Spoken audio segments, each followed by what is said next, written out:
Welcome to the fourth video in the Unpacking Your Backpack series. And this one covers, as it says, other factors. The worksheets that go with this is the family worksheet, the self-induced pressure worksheet, and the ACE questionnaire worksheet. Now, this topic kind of is one of the ones that, again, I know we've talked about it before, but maybe slightly triggering, and just want you to be aware of that before we go forward. Again, if you need to, you can go back to the self-soothing techniques and the breathing and the havening technique if you feel that you're starting to feel a little bit triggered by this. If you can, just feel the emotion, but allow yourself to feel safe doing that if anything comes up in this video. And again, as we've said before, if anything comes up that you're not able to deal with, please do get in touch or get in touch with one of our SERPA practitioners. So we've looked at stress, we've looked at current symptoms, we've looked at other conditions that might go with your pain. And this talk really talks about some of the other factors that are quite important. We have touched on family history before, but this one takes it into a little bit more detail. And it really talks about the relationship that you had with other members of your family. We know that often, we can live in very loving families, and there's nothing actually very, very serious that goes wrong. But sometimes as a child, we're just not quite getting the nurture that we need. Or that we may have been raised in a family where there was quite a lot of competition, and actually we never felt like we met that level, and then we end up pushing ourselves and trying to strive really hard, and that's something that we'll cover in the next worksheet. But this first part of the worksheet about sort of family history is about really where you sat in your family, what the expectations were on you, and also whether there were any events during that time that particularly have felt like they were triggering for you, or had, as I say, put you under ongoing pressure. The nervous system as a young person is influenced more greatly than we are when we're an adult. Basically, there are areas of the brain, particularly the prefrontal cortex, which is the front of the brain, which does our sort of joined up considered thinking, that are not fully developed until we're about 25. So quite often anything that has happened sort of particularly in our early years, but anywhere through those times, is, unless it's co-regulated in the right way by another, sometimes can lead us to feel a certain way and then build a story around that then actually affects the way that our nervous system is functioning, and puts us slightly onto the back foot, or slightly into a fight-flight pattern. And it may mean it's not anybody's fault, it is the situation, but actually just understanding how an event may have had an influence on your nervous system, particularly when you're young, is an important part of understanding why you may have chronic pain now as an adult. So these questions in this worksheet are fairly self-explanatory, and as you go through, it'll just again start for you to see what's kind of might be important, what was going on at that time. It also talks a little bit more about where you're at the moment, what support you've got in your relationship, what responsibilities that you have with regards to sort of children and work and family. And it just, again, starts to bring together all those factors.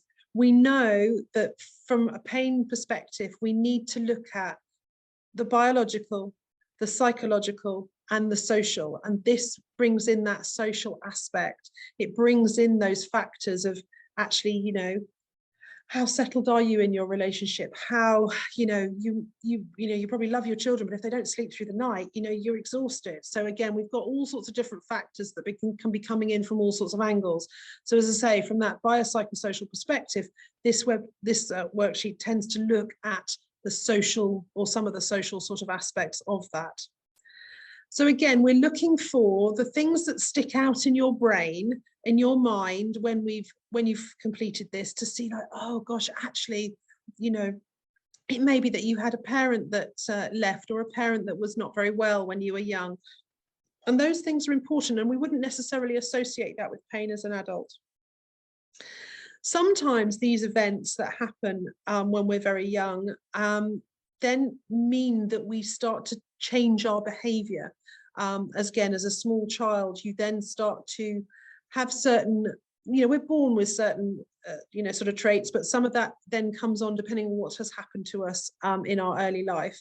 And again, some of these sort of self-induced pressure type traits can be a factor in our pain pattern. So we'll go on and talk a little bit about the self-induced pressures. And this worksheet, is just a checklist really to see whether any of these resonate with you.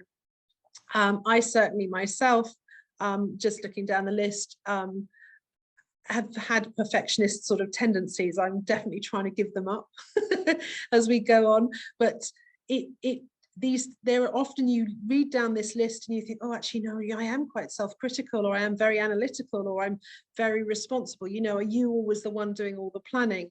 Do you get very anxious? Are you the reliable one? Is it always going to be, oh, we can trust so-and-so, they'll always got it? And again, are you very driven? Are you very competitive? These are all traits that actually, if you think about them from your nervous system's perspective, they're keeping you busy. They're keeping you striving forward. They mean that you're not in that sort of almost present moment the whole time. We will talk about present moment later on, but in the now. Are you in the now, or are you always looking to the next thing? And I think often these things they're quite fight and flighty. They're quite agitating to the nervous system. And that's not to say you shouldn't be driven, and that's not to say you shouldn't strive. But I think sometimes we get into a pattern of striving and being driven to make sure that we feel like we're worth enough, and that we're achieving enough, and that we're going to be okay, and that we're, and when we get stuck in that pattern, essentially what then happens is as I say, we're keeping ourselves in fight or flight. And we've talked a little bit about that sort of negative self-talk as well. If you're constantly, telling yourself that you're not good enough because you're striving and I must achieve this, actually your nervous system doesn't know that that's not somebody else telling you that you're not good enough. And actually then our system is working hard all the time. And what the aim of the whole of this program really is to actually find the balance for your nervous system, to find the settledness, to find the quietness, to find the stillness. And when we can do that, our system feels less in danger. And when we feel less in danger, then there's less need for our body to produce pain. So these, again, another factors that you may not have considered in your pain story that might be important. So as I say, fill in the worksheet, see which ones kind of tick for you, and see if you can find a reason why that might be there. You sit and think, actually, I've always been like that. It might be that, you had a sibling that you were really competitive with, or it might be that actually for safety's sake, you feel that you needed to be really good. You needed to, be perfect, so that actually, you didn't upset the apple cart. You didn't upset the person in the house who might have had a slightly more volatile temper. So just as I say, have a look at these for now, and also where they might have come from. A little bit more, perhaps a little bit more serious would be adverse childhood experiences. And again, I want to just get you to be settled before you go into this next section of this video. Adverse childhood experiences are really events that happen to you in childhood that meant that your nervous system adapted. Now, very often we don't have the most severe adverse childhood experiences, and these do include sort of abuse patterns. And again, if this is something that does come up for you, it may be worth you seeking help and support whilst you go through that. But adverse childhood experiences, as I mentioned just slightly earlier too, is just really almost anything that meant that your nervous system had to adapt.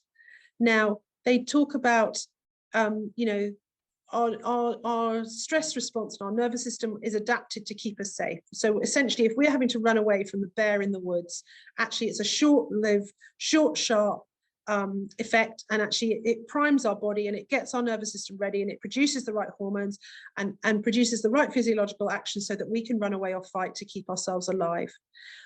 What happens if that bear is in the living room? If that bear is a parent or a sibling or a relative or a caregiver who is actually supposed to be looking after you, but actually perhaps is having a problem in their own life at that time and therefore can't control their mood, or they have a problem with substances or alcohol, and it means that they're either really aggressive or they could actually be really low.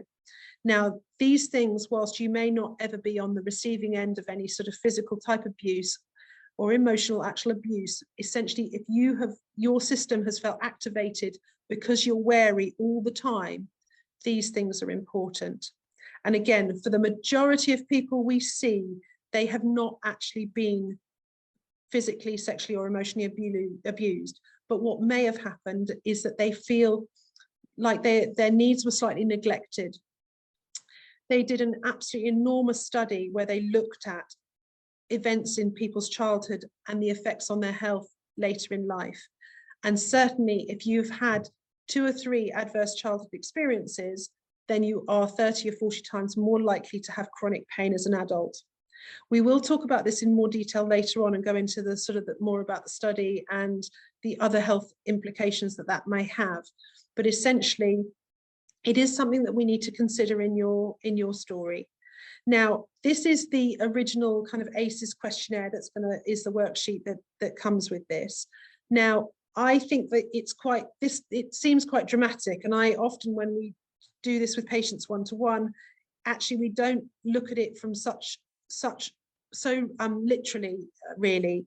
And what happens is we then would say, is there anything, the question really would be, is there anything that happened to you in childhood that you feel may have had an effect? And actually, sometimes it can be that, and this is not that uncommon, it might be that, their parents didn't get on, mum and dad didn't get on, they separated, dad maybe left the house, for example. It could have been mum. I'm not being sexist, I'm just picking one. And actually then the remaining parent, so that might be mum, was actually then quite depressed and had struggles to look after herself, and actually therefore had struggles to look after you. Now, essentially, that can almost add up to being sort of 3 adverse childhood experiences, and it then has an effect on your health and your pain long term. Now, we can't go back and change that, but by noting it without blame, without sort of saying it's their fault, we can kind of go, actually, I can see that my nervous system was alerted at that time and has possibly been on high alert ever since. Now, again, with good care, we can actually overcome that. So, when you sit and think, gosh, how does one change that? Actually, it can be changed now. It also can be changed for our children, that we listen and understand, if they feel activated. But we do want to just kind of note it, because sometimes it gives us a sort of the initial priming event that may have then been triggered by something later, but that priming event is the way that our nervous system was set up early on. So, as I say, when you look at this questionnaire, just be a little bit cautious in the sense that this is the most dramatic version of it. This is the sort of the original version of it, but more think about it. So you might go down this and go, well, I haven't got any adverse childhood experiences. But if you then look back and go, actually, even my parent had to work away. And that meant my remaining parent was depressed and didn't cope very well. So just look at it, really gently from all those perspectives to see where you're at. Now, we do have a total on the bottom of this. And again, anything, even if you've got 1 adverse childhood experience, you're more likely to have, something go on later on in life. But if you're kind of looking at 3 or 4, then that could well be very important in your chronic pain pattern. In the Understanding Yourself module, we will go into this further, because it's really important to sort of unpick this really gently and to look at how you can change that. And again, if you feel you need support in the meantime, do get in touch.